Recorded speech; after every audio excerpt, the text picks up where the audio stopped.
નમસ્કાર, હું છું કિરણ કાપુરે. તમે જોઈ રહ્યા છો Navjivan news. Physician doctor Durgesh Modi આપણી સાથે છે ને કોલેસ્ટ્રોલ વિશેની આપણે ચર્ચા કરવાની છે. શહેરી જીવનમાં કોલેસ્ટ્રોલ એક વિલન સાબિત થઈ રહ્યું છે સ્વાસ્થ્ય માટે, તો તે વિશેની વાત આપણે વિગતે ડૉક્ટર દુર્ગેશ મોદી સાથે કરીએ. દુર્ગેશભાઈ, અત્યારે કોલેસ્ટ્રોલની વાત આપણે એના માટે કરી રહ્યા છીએ કે WHO એના માપદંડ હંમેશા બદલતું હોય છે. પહેલાં કંઈ 250ની વાત હતી કે 250 કોલેસ્ટ્રોલ હોવું જોઈએ અને હવે 200ની વાત આવી છે. તો એક્ઝેક્ટલી શું હોવું જોઈએ? રિપોર્ટ આવે ત્યારે સામાન્ય માણસ કેવી રીતે સમજી શકે કે એનું કોલેસ્ટ્રોલ યોગ્ય છે નથી? શું? નમસ્તે કિરણભાઈ. હવે આમાં WHO એક તો ફર્સ્ટ ઓફ ઓલ કે WHO આની ડિટરમાઇનિંગ ઓથોરિટી નથી.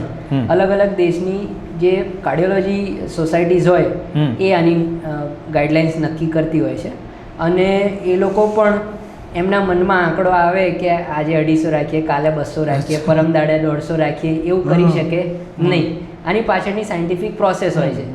જેમ કે કોલેસ્ટ્રોલ વિશે તમે કીધું કે પહેલાં 240 કે 250નો આંકડો હતો અને પછી એવું સજેસ્ટ કરવામાં આવ્યું કે 200ની નીચે રહે તો એ સારું. તો આ જે નિર્ણય છે એ રાતોરાત લેવામાં આવતો નથી. આ જે નિર્ણય લેવાયો એ 1887માં લેવામાં આવ્યો કે desirable cholesterol level should be below 200 milligrams per decilitre. તો એ નક્કી કરવા માટે અમેરિકામાં ફ્રેમિંગ હાર્ટ સ્ટડી નામની રિસર્ચ સ્ટડી એ સ્ટડી 1946-47થી ચાલે છે, જે હજુ આજે પણ ચાલે છે. આટલા 70-80 વર્ષથી આ સ્ટડી ચાલી રહી છે અને 15,000 કરતાં પણ વધારે પાર્ટિસિપન્ટ્સને આમાં લાંબા વર્ષો સુધી ફોલો કરવામાં આવે છે. અને એ સ્ટડીમાં એવું જોવા મળે કે જે લોકોના લોહીમાં કોલેસ્ટ્રોલનું પ્રમાણ સતત 200 કરતાં નીચે રહેતું હોય એમને હૃદયરોગનો હુમલો કે લકવો થવાની સંભાવના ઓછી છે. અને એકવાર જો તમારું કોલેસ્ટ્રોલ 200ની ઉપર સતત રહેવા લાગે તો પછી આ હૃદયરોગ અને મગજનો લકવો એ થવાની સંભાવના અનેક ગણી વધી જાય છે. તો આ બહુ જ લાંબા સમય સુધી થયેલી સ્ટડી, જેને કોહોર્ટ સ્ટડી કહેવાય, એવી સ્ટડી દ્વારા આ નક્કી થયું છે કે ઓપ્ટિમલ કોલેસ્ટ્રોલનું લેવલ શું હોવું જોઈએ. એટલે મનમાં આવે ને WHO ગાઈડલાઇન્સ બદલી નાખે એવું હોતું નથી. પણ ઘણી ગાઈડલાઇનમાં 175નો પણ આંકડો આવે છે. એટલે આ ગુડ ને બેડ કોલેસ્ટ્રોલ એ બધું બી થોડું કન્ફ્યુઝન હોય છે. એટલે કોલેસ્ટ્રોલના અલગ અલગ પ્રકાર છે.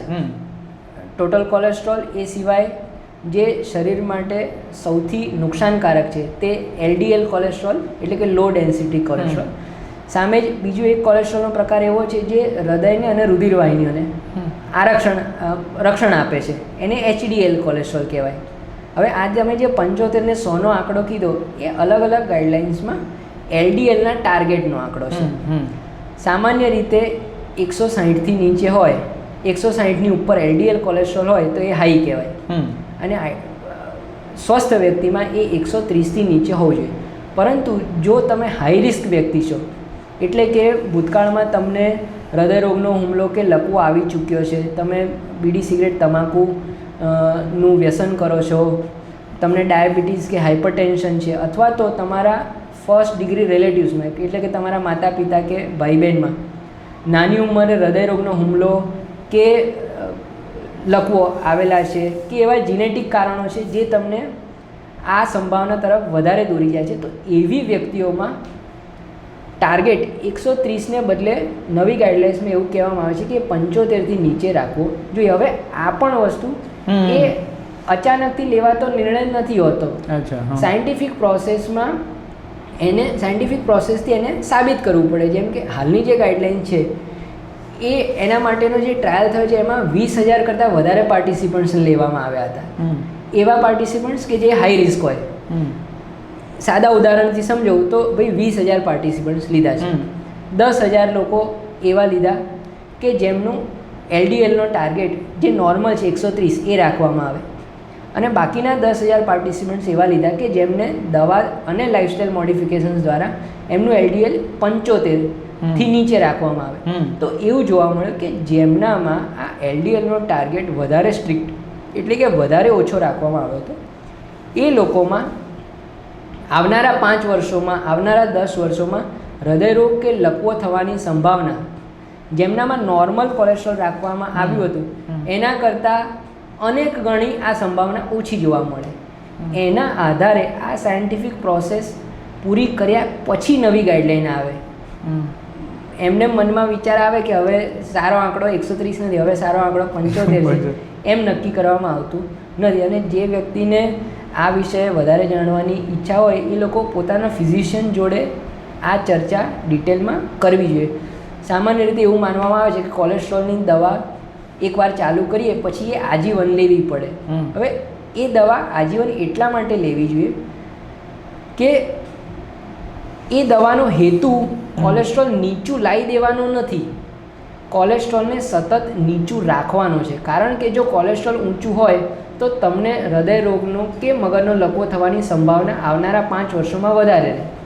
હવે જો તમે એને નીચું રાખો તો એ વસ્તુ 5 વર્ષને બદલે 10 વર્ષે કે 15 વર્ષે થાય. તો તમને આ જે એડિશનલ વર્ષો પ્રોટેક્શનના મળે છે એ આ લો કોલેસ્ટ્રોલને કારણે મળે છે એવું વૈજ્ઞાનિક સ્ટડીઝ દ્વારા પુરવાર થયું છે.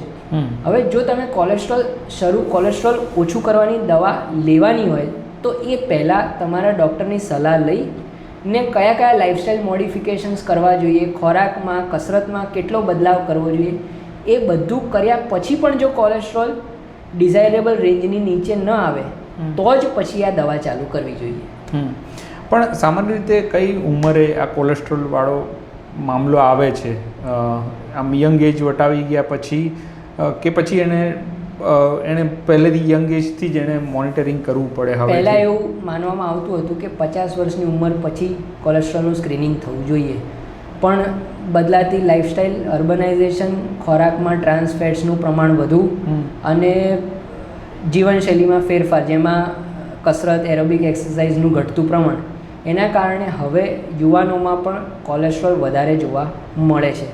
અને એ સિવાય કેટલાક જીનેટિક કારણો પણ હોય છે કે જે આ કોલેસ્ટ્રોલ વધારે કરી શકે. એટલે હવે એવું સામાન્ય રીતે ગાઈડલાઇન્સ કહે છે કે 30 વર્ષ પછી કોલેસ્ટ્રોલનું સ્ક્રીનિંગ થવું જોઈએ. અને જો કોલેસ્ટ્રોલ એ નોર્મલ આવે તો એની દવા નથી કરવાની. જો બોર્ડર લાઇન હાઈ કે હાઈ આવે તો સૌથી પહેલું પગલું એ લાઇફસ્ટાઈલ મોડિફિકેશન્સનું છે. અને તમે 3 થી 6 મહિના ડૉક્ટરે સૂચવ્યા મુજબના તમામ જીવનશૈલીના ફેરફારો કરો, એ છતાંય જો કોલેસ્ટ્રોલ વધારે રહે તો જ પછી એની દવા ચાલુ કરવી. કોલેસ્ટ્રોલ ઓછું કરવાની દવા અનિવાર્ય પગલું છે. જ્યાં સુધી એને ટાળી શકાય ત્યાં સુધી એને ટાળવું જોઈએ. પણ જો એક વખત તમે જીવનશૈલીના ફેરફારો અપનાવ્યા છતાંય ટાર્ગેટ કોલેસ્ટ્રોલ લેવલ અચીવ નથી કરી શકતા તો પછી એ દવા જીવન રક્ષક સાબિત થઈ શકે. અને કોલેસ્ટ્રોલ, જે બેડ કોલેસ્ટ્રોલ આપણામાં જનરેટ થાય છે, એનું સૌથી મોટું સોર્સ એવું કહેવાય કે આ તળેલું જે છે, જે વારંવાર તળવામાં આવે છે એક જગ્યાએ, ફરસાણ કે એવું, એનાથી વધારે થાય છે કે બીજું પણ એના? અને તમે જે કહો છો એને અમારી મેડિકલ પરિભાષામાં અમે ટ્રાન્સ ફેટ્સ કહીએ. અચ્છા. દાખલા આપણે ત્યાં સામાન્ય રીતે તળવામાં કે ખોરાક બનાવવામાં સિંગતેલનો આપણે ત્યાં સૌથી વધારે ઉપયોગ સિંગતેલનો થાય છે. એ સિવાય તલના તેલનો ઉપયોગ થાય, સરસવના તેલનો ઉપયોગ થાય, ઘી બટરનો ઉપયોગ. સિંગ તેલ એ વન ઓફ ધ બેસ્ટ તેલ કહી શકાય ખોરાકમાં વપરાશ માટે. વન ઓફ ધ બેસ્ટ તેલ. તલનું તેલ પણ એ કેટેગરીમાં આવે, સરસવનું તેલ પણ એ જ કેટેગરીમાં આવે. તો એનું બંધારણ, સિંગતેલનું બંધારણ એ માણસ શરીર માટે નુકસાન કરતા નથી જ્યાં સુધી એ અમુક નિયત માત્રામાં લેવામાં આવે.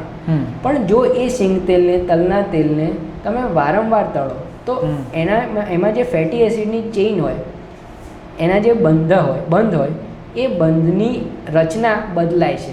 અને એ રચના બદલાવાને કારણે પછી જે નવું કોન્ફિગ્યુરેશન થાય એ માણસ શરીર માટે નુકસાન કરતા છે. એ જે નવું રચનાવાળું જે તેલ છે એ રુધિરવાહિનીઓમાં બહુ સરળતાથી એની દિવાલોમાં ચોંટીને જમા થાય છે. એટલે વારંવાર તળવામાં એકના એક તેલનો ઉપયોગ ન કરવો જોઈએ. ઓકે, તો આ હતા ડૉક્ટર દુર્ગેશ મોદી. કોલેસ્ટ્રોલ અંગેની વાત તેમણે વિગતે કરી છે.